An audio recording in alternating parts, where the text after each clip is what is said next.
The Dreamcatcher, a short fiction. A dreamcatcher, as the name suggests, is a device for catching dreams. This depends upon the notion that dreams are in some way catchable, and that they float by in the night, vagrant, but might be attracted or directed to the sleeping mind of a dreamer with the right device.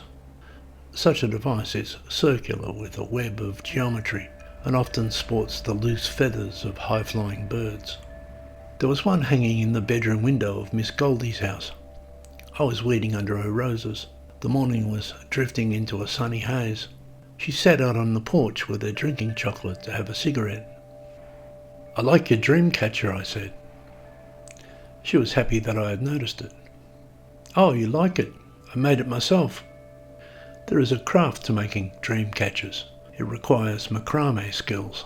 There are store-bought items, elaborate and expensive ones, but Miss Goldie made her own.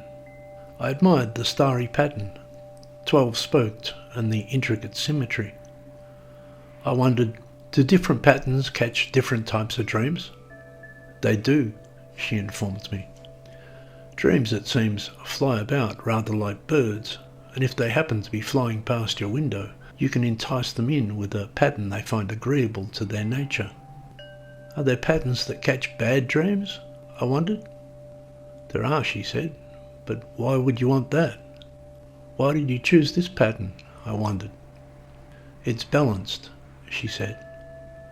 The Dreamcatcher, in fact, is a filter. Not only does it catch certain dreams, but it filters out others.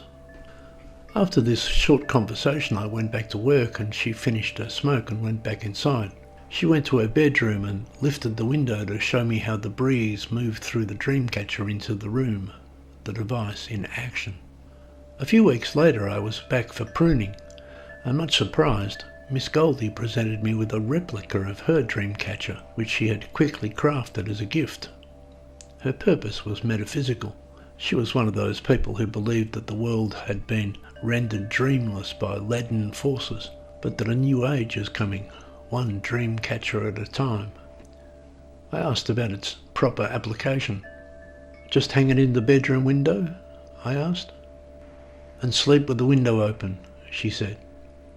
It was an attractive design in any case. I took it home and installed it. It hung on a heavy white thread, and the circle, the centrepiece of stainless steel tubing upon which the frame of geometry was woven, had a diameter of about 10 inches. Below this hung a black feather, identical to the feather in Miss Goldie's own device. That night as I slept, with the window open, a dream about 3 horses must have been winging past, saw the Dreamcatcher on my window, and sauntered in. In the dream, 3 ethereal horses went down to a crystalline lake in high mountains, and when they drank from the lake, a woman arrived, and she was ringing a bell, and all the mountain birds came out of the clouds, hearkening. The next time I was working in Miss Goldie's garden, she came outdoors for a cigarette. I looked up and said to her, "I think the Dreamcatcher works." "Dreams?" she asked, pleased. "The first night," I said, "I had a vivid dream.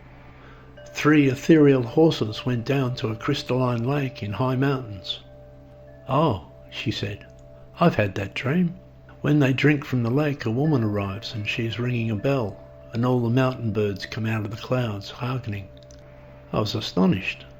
"That's the dream," I said. After that, this same coincidence happened several times. I would catch a dream one night, and when I related it to Miss Goldie, she had had the same, or something very similar.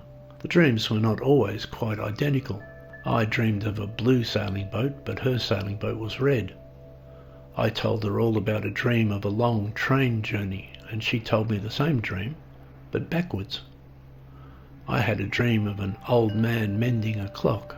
In her dream, she just walked past a clockmaker's shop, but didn't go in.